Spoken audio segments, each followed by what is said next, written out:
प्रदोष व्रत को करने के वैसे तो कई अनेक फल होते हैं, लेकिन अलग अलग वारों के अनुसार प्रदोष व्रत के लाभ प्राप्त होते हैं। जैसे कि रविवार को पड़ने वाले प्रदोष व्रत से आयुवृद्धि तथा अच्छे स्वास्थ्य लाभ प्राप्त किया जा सकता है। सोमवार के दिन त्रयोदशी पड़ने पर किया जाने वाला व्रत आरोग्य प्रदान करता है और मनुष्य की सभी इच्छाओं की पूर्ति होती है।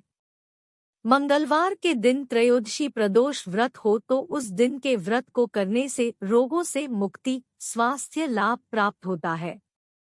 बुधवार के दिन प्रदोष व्रत हो तो सभी मनोकामनाएं पूर्ण होती है। गुरुवार के दिन प्रदोष व्रत पड़े तो इस दिन के व्रत के फल शत्रुओं का विनाश करते हैं और शुक्रवार के दिन होने वाला प्रदोष व्रत सौभाग्य और दाम्पत्य जीवन की सुख शांति के लिए किया जाता है। संतान प्राप्ति की कामना हो तो शनिवार के दिन पड़ने वाला प्रदोष व्रत करना चाहिए। अपने उद्देश्य को ध्यान में रखते हुए जब प्रदोष व्रत किया जाता है तो उस व्रत से मिलने वाले फलों की वृद्धि होती है। अब हम जानते हैं कि इस व्रत को करने की क्या विधि होती है। सुनने या कहने से पहले आप सभी लोग अपने हाथ में पुष्प और चावल अथवा अक्षत ले और जब कथा समाप्त हो जाए तब आप उसे भगवान को अर्पण करें। किसी कारणवश यदि आपको कथा के मध्य से उठना पड़ रहा है तो अपने अक्षत भगवान को चढ़ा के वहां से उठ जाएं, लेकिन वापस आकर कथा पूर्ण अवश्य करें। तो आइए सुनते हैं प्रदोष व्रत की कथा। बोलिए भोलेनाथ की जय। हर हर हर महादेव। पुराणों में वर्णित कथा के अनुसार प्राचीन काल में एक विधवा ब्राह्मणी अपने पुत्र को लेकर भिक्षा के लिए जाती और संध्याकाल को लौटती थी। एक दिन जब भिक्षा लेकर लौट रही थी तो उसे नदी किनारे एक सुंदर बालक दिखाई पड़ा जो विदर्भ देश का राजकुमार धर्मगुप्त था। शत्रुओं ने उसके पिता को मारकर उसका राज हड़प लिया था और उसके माता की मृत्यु भी अकाल ही हो गई थी। ब्राह्मणी ने उस बालक को अपना लिया बना लिया और उसका पालन पोषण करने लगी। कुछ समय पश्चात ब्राह्मणी दोनों बालकों के साथ देवयोग से देव मंदिर गई। देवयोग से उसे एक दिन महर्षि शालीन दिन के दर्शन हुए।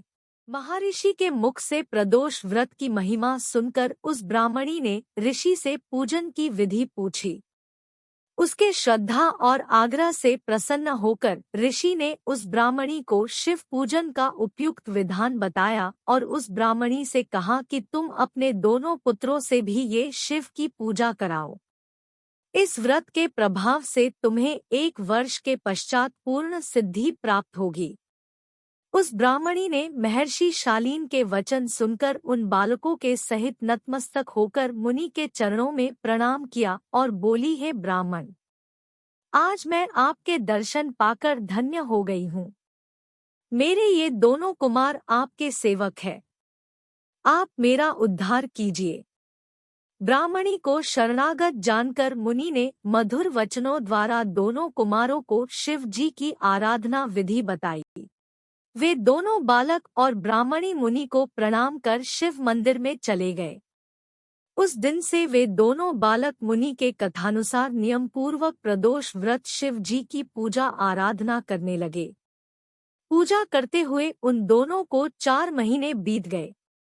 एक दिन राजकुमार की अनुपस्थिति में शुचिव्रत स्नान करने नदी किनारे चला गया और वहां जल क्रीड़ा करने लगा। संयोग से उसे नदी में चमकता हुआ धन का बड़ा सा कलश दिखाई पड़ा। उस धन कलश को देखकर शुचिव्रत बहुत प्रसन्न हुआ और कलश को घर ले आया। कलश भूमि पर रखकर अपनी माता से बोला कि माता, शिव जी की महिमा तो देखो।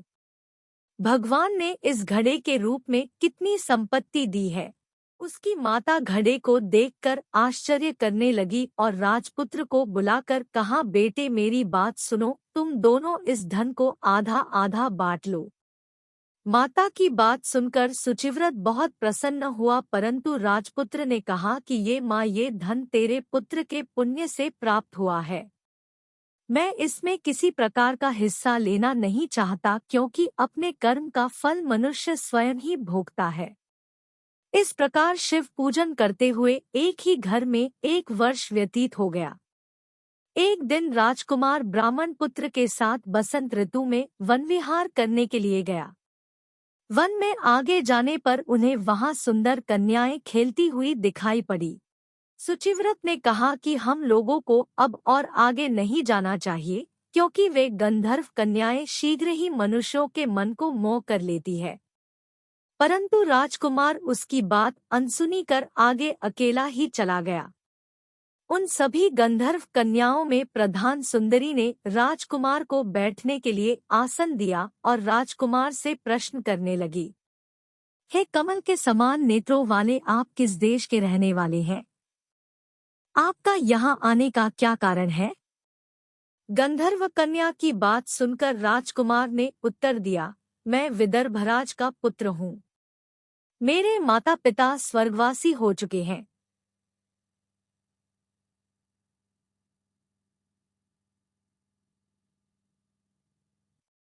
शत्रु ने मुझसे मेरा राजहरण कर लिया है। राजकुमार ने अपना परिचय देकर गंधर्व कन्या से पूछा, आप कौन है? किसकी पुत्री है और किस देश से आई है? राजकुमार की बात सुनकर गंधर्व कन्या ने कहा कि मैं द्रवित नामक गंधर्व की पुत्री अंशुमति हूँ। आपको देखकर आपसे वार्तालाप करने के लिए ही सखियों का साथ छोड़कर मैं यहाँ पर आ गई हूँ। मैं गान विद्या में बहुत ही निपुण हूँ। मैं चाहती हूँ कि आपका और मेरा प्रेम सादा बना रहे। इतनी बात कहकर गंधर्व कन्या ने अपने गले का बहुमूल्य मुक्ताहार राजकुमार के गले में डाल दिया। वह उन दोनों के प्रेम का प्रतीक बन गया। इसके पश्चात राजकुमार ने उस कन्या से कहा कि आप राजहीन राजकुमार के पास कैसे रह सकती है? आप अपने पिता की अनुमति लिए बिना मेरे साथ कैसे चलेंगी? राजकुमार की बात पर कन्या मुस्कुराकर कहने लगी, जो कुछ भी हो मैं अपनी इच्छा से आपका वरण करूंगी। अब आप परसों प्रातःकाल यहाँ आइएगा। मेरी बात कभी झूठ नहीं हो सकती। गंधर्व कन्या ऐसा कहकर चली गई। इधर राजकुमार भी सुचिव्रत के पास जाकर पहुंचा और अपना सारा वृत्तांत सुनाया। घर पहुंचकर उन दोनों ने ब्राह्मणी को सब वृत्तांत सुनाया। निश्चित दिन पर राजकुमार सुचिव्रत के साथ उसी वन में पहुंचा। वहां पहुंचकर उन दोनों ने देखा कि गंधर्वराज अपनी पुत्री अंशुमति के साथ उपस्थित होकर प्रतीक्षा में बैठे हैं। गंधर्वराज ने उन दोनों कुमारों का अभिनंदन करके उन्हें सुंदर आसन पर बिठाया और राजकुमार से कहा, मैं परसों कैलाशपुरी गया था। वहां पर भगवान शंकर पार्वती सहित विराजमान थे। उन्होंने मुझे अपने पास बुलाकर कहा कि पृथ्वी पर राज्यहीन होकर धर्मगुप्त नामक राजकुमार घूम रहा है। कुमार सदा ही भक्तिपूर्वक मेरी सेवा करता है, इसलिए तुम उसकी सहायता करो जिससे वह अपने शत्रुओं पर विजय प्राप्त कर सके। इसलिए मैं भगवान शंकर की आज्ञा से अपनी पुत्री अंशुमति आपको सौंपता हूँ। मैं शत्रु के हाथ में गए हुए आपके राज्य को वापस प्राप्त करा दूंगा। इतना कहकर गंधर्वराज ने अपनी पुत्री का विवाह राजकुमार के साथ कर दिया। दहेज में अनेक दास दासियां तथा शत्रुओं पर विजय पाने के लिए सेना भी दी। राजकुमार ने गंधर्व की सहायता से शत्रुओं को नष्ट किया गया और अपने नगर में प्रविष्ट हुआ। मंत्रियों ने राजकुमार को सिंहासन पर बैठाकर राज्याभिषेक किया। जिस तरह ब्राह्मणी ने उसका पालन पोषण किया था, उसे भी राजमाता का आसन दिया गया। सुचिव्रत उसका छोटा भाई एवं प्रधानमंत्री बना। इस प्रकार प्रदोष व्रत में शिव पूजन के प्रभाव से राजकुमार वी को प्राप्त हुआ। जो मनुष्य प्रदोष काल में अथवा नित्य ही इस व्रत का श्रवण करता है, वह निश्चय ही सभी कष्टों से मुक्त हो जाता है एवं परम पद का अधिकारी बनता है। ब्राह्मणी के प्रदोष व्रत के महात्म्य से जैसे राजकुमार और ब्राह्मण पुत्र के दिन फिरे, वैसे ही शंकर भगवान अपने अन्य सभी भक्तों के दिन भी फेरते हैं। हर हर महादेव।